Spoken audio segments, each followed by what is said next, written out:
ഇത് സാബുചേട്ടൻ വന്നിട്ടൊരു വീഡിയോ ഇട്ടിരിക്കുന്നുണ്ടോ, ഞാൻ 16 ലക്ഷം രൂപ വാങ്ങിക്കുമ്പോൾ 50,000 രൂപയാണ് അഡ്വാൻസ് കൊടുക്കുന്നത്. ഒന്ന് ആലോചിച്ചിട്ട് ഒരു കാര്യം പറഞ്ഞു. അതായത് ഞാൻ കള്ളം പറഞ്ഞു എന്നാണ് പറയുന്നത്. ഞാൻ എന്തിനാണ് കള്ളം? ഹലോ, ഈ വർഷം ബിഗ് ബോസിൽ ഏറ്റവും കൂടുതൽ ചർച്ചയായിക്കൊണ്ടിരിക്കുന്ന ഒരു വിഷയമാണ് PR. എവിടെ നോക്കിയാലും എന്തൊക്കെ എടുത്താലും ഏത് വിഷയം എടുത്താലും വന്നു നിൽക്കുന്നത് PR എന്ന് പറയുന്ന ഒറ്റ കാര്യത്തിലാണ്. പ്രത്യേകിച്ച് അനുമോളുടെ PR. ബിന്നി ബിഗ് ബോസിൻ്റെ അകത്തിരിക്കുമ്പോൾ അനുമോൾ 16 ലക്ഷത്തിൻ്റെ PR കൊടുത്തിട്ടുണ്ടെന്ന് പറഞ്ഞിട്ടുണ്ടായിരുന്നു. ഇത് അനുമോൾ തന്നെ അവിടെ എവിടെയൊക്കെ ഇരിക്കുമ്പോൾ എനിക്ക് PR ഉണ്ട് എന്ന് പറഞ്ഞത് ബിന്നി അവിടെ എടുത്ത് പറഞ്ഞതാണ്. ഇന്ന പോലെ 16 ലക്ഷത്തിൻ്റെ PR ഉണ്ടെന്നുള്ളത്. അവിടെ അനുമോൾ എമൗണ്ട് പറഞ്ഞിട്ടുണ്ടോ എന്നുള്ളത് എനിക്കറിയത്തില്ല. പക്ഷേ അനുമോൾ PR ഉണ്ടെന്നുള്ളത് ആരോടൊക്കെയോ പറഞ്ഞിട്ടുണ്ട്. അത് ഇപ്പോൾ ബിന്നി പുറത്തിറങ്ങിയപ്പോൾ കുറച്ച് കാര്യങ്ങൾ കൂടെ വ്യക്തമായിട്ട് പറയുന്നുണ്ട്. നമുക്കതിൽ കുറച്ച് കാര്യങ്ങളൊന്ന് കേൾക്കാം. സാബുചേട്ടൻ വന്നിട്ടൊരു വീഡിയോ ഇട്ടിരിക്കുന്നുണ്ടോ, ഞാൻ 16 ലക്ഷം രൂപ വാങ്ങിക്കുമ്പോൾ 50,000 രൂപയാണ് അഡ്വാൻസ് കൊടുക്കുന്നത്. ഒന്ന് ആലോചിച്ചിട്ട് ഒരു കാര്യം പറഞ്ഞു. അതായത് ഞാൻ കള്ളം പറഞ്ഞു എന്നാണ് പറയുന്നത്.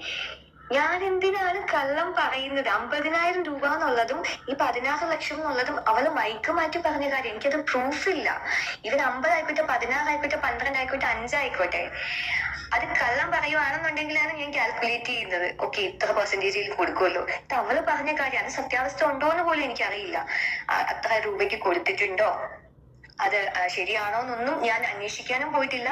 അത് ശരിയാണെന്ന് ഞാൻ സ്ഥാപിക്കാനും അവിടെ നിന്നിട്ടില്ല. പക്ഷെ ഞാൻ ഇത്രേ പറഞ്ഞിട്ടുള്ളൂ, അനുമോൾ എൻ്റെ അടുത്ത് പറഞ്ഞതാണ് എന്ന് മാത്രമേ ഞാൻ പറഞ്ഞിട്ടുള്ളൂ. അതിലൊരു കള്ളത്തരവുമില്ല.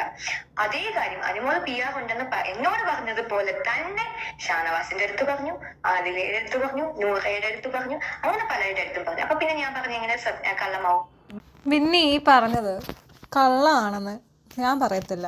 കാരണം ഇപ്പം Instagram എടുത്താലും ഫേസ്ബുക്ക് എടുത്താലും ഇപ്പം അനുമോളിനെ കുറിച്ചൊരു വീഡിയോ, ഏതെങ്കിലും റിയാക്ഷൻ വീഡിയോ ഇടുന്ന ആൾക്കാർ ഇട്ട് കഴിഞ്ഞാലും അതിൻ്റെ താഴെ മൊത്തം അനുമോളുടെ ആർമീസിൻ്റെയും PRൻ്റെയും സംസ്ഥാന സമ്മേളനമാണ്. അനുമോൾ ലവ്, അനുമോൾ വിന്നർ, അനുമോൾ ചക്ക, അനുമോൾ മാങ്ങ എന്ന് പറഞ്ഞിട്ട് ഇവർ വന്ന് അങ്ങ് കമൻ്റ് ഇടും.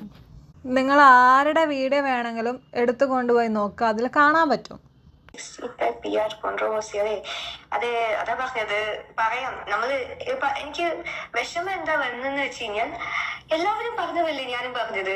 ഞാൻ അത് കുറച്ചൊരു ക്ലാരിറ്റിയിൽ പറഞ്ഞതേ ഉള്ളൂ.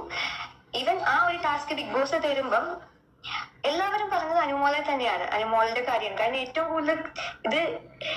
കൂടുതൽ ചർച്ച ചെയ്യപ്പെട്ടിട്ടുള്ളത് ബിഗ് ബോസ് ഹൗസിനുള്ളിൽ പലതവണയായിട്ട് പറയുന്നത് ഇവളുടെ PR-നെ പറ്റി പറഞ്ഞിട്ടുണ്ട്. അപ്പൊ അവളുടെ PR-നെ പറ്റി എല്ലാവരും പറഞ്ഞിട്ടുണ്ട്. ഈവൻ ആ ടാസ്ക് അവസാനിക്കുമ്പം പോലും എല്ലാവരും പറഞ്ഞു തീർന്നു PR-നെ പറ്റി. അനുമോളുടെ PR പറഞ്ഞ് അനുമോൾ വന്ന് ഇല്ല എന്ന് പറഞ്ഞ സ്ഥലത്താണ് നെക്സ്റ്റ് ഞാനായിരുന്നു പോകേണ്ടത്. ഞാനാണ് ലാസ്റ്റ് ക്യാപ്റ്റൻ ആയതുകൊണ്ട് ലാസ്റ്റ് ഞാനായിരുന്നു പെർഫോം ചെയ്യാൻ, മീൻസ് ആ ടാസ്ക് ചെയ്യേണ്ടത്. അപ്പൊ അനുമോൾ വന്ന് അത് നിഷേധിച്ചത് കൊണ്ടും അത്രമാത്രം അത് മാറ്റി പറഞ്ഞത് കൊണ്ടുമാണ് ഞാൻ അത്രയും സംസാരിച്ചത്. ഇല്ലെങ്കിൽ ഞാനും അനുമോളുടെ PR-നെ പറ്റി കേട്ടിട്ടുണ്ട് എന്ന് പറഞ്ഞു വിടത്തുള്ളൂ. കാരണം ഇത് എനിക്ക് നേരത്തെ അറിയാവുന്ന വിഷയമാണ്. അവിടെയുള്ള പലരും അത് ആർക്കും ടാസ്ക് തന്നപ്പോ പറഞ്ഞില്ല. അതിലായിക്കോട്ടെ, നൂറായിക്കോട്ടെ, ഷാനവാസ് ആയിക്കോട്ടെ, ഷാനവാസ് പറഞ്ഞു തോന്നുന്നു, അതിൽ നൂറയ്ക്ക് അവർക്കറിയാം എന്നുള്ള കാര്യം എനിക്കും അറിയാം. അവര് പോലും അപ്പൊ ടാസ്കിൽ പറഞ്ഞിട്ടില്ല. എന്നിട്ട് ഞാനത് അനുമോൾ നിഷേധിച്ചത് കൊണ്ടാണ് ഞാൻ പറഞ്ഞത്. ആദിലെ നൂറയെ എന്തായാലും പറയത്തില്ല. എന്താ പട്ടായ ഗേൾസോ എന്തോന്ന് പറഞ്ഞ ഗ്യാങ് ആയിട്ട് നടക്കുമല്ലേ. അപ്പോൾ എങ്ങനെ ആദിലയും നൂറയും പറയാനും മോൾക്ക് PR ഉണ്ടെന്നുള്ളത്? ഈ ആദിലേക്കും നൂറയ്ക്കും PRകളുണ്ട്. അവരെങ്ങാണ്ട് ബാംഗ്ലൂരോ മുംബൈ എങ്ങാണ്ട് ബേസ്ഡ് ആയിട്ടുള്ള ടീംസാണ്. അപ്പോൾ പിന്നെ ആദിലെ നൂറ എങ്ങനെ പറയും? അവളുടെ അനുമോളുടെ താളത്തിനൊത്ത് തുള്ളിക്കൊണ്ട് നടക്കുന്ന രണ്ടെണ്ണം. ചില സമയത്ത് അതുങ്ങളെ തല്ലുകൂടും, ചില സമയത്ത് കെട്ടിപ്പിടിക്കുകയും ചെയ്യും. ഇതാണ് ഈ 3 എണ്ണം. ഈ ആദിലയുടെ നൂറയുടെയും കൂടെ കൂടിയിട്ട്, മെയിനായിട്ട് ആദിലയുടെ കൂടെ കൂടിയിട്ട് കൂതറ സ്വഭാവമാവാതിരുന്നാൽ മതി അനുമോൾക്ക്. അത്രേ പറയാനുള്ളൂ. പിന്നെ PR-ൻ്റെ കാര്യം. PR-കൾ ഇതിൻ്റെ ഇടയിൽ വന്ന് ഇതിൻ്റെ അടിയിലും മെസ്സേജ് ഇടും എന്നെനിക്കറിയാം. ഉള്ള ആരും തന്നെ പറഞ്ഞത് അനുമോൾക്ക് നല്ല PR ഉണ്ട്. നല്ല പി ആർ ഉണ്ടെന്ന് വെച്ച് കഴിഞ്ഞാൽ അങ്ങേ അറ്റം നല്ല പി ആർ ഉണ്ട്. അതില്ല എന്നുള്ളത് വാദിക്കാനായിട്ടും സ്ഥാപിക്കാനായിട്ടും ഒരെണ്ണം എൻ്റെ കമൻറ്റ് ബോക്സിൻ്റെ അടിയിലോട്ട് വന്ന് മെസ്സേജ് ഇട്ടുണ്ട്. ഉണ്ടെന്നുള്ളത് ഇവിടെ ഓരോ കുഞ്ഞുങ്ങൾക്കും നന്നായിട്ട് അറിയാം. കാരണം അമ്മാതിരി പി ആർ അനുമോൾക്കുണ്ട്.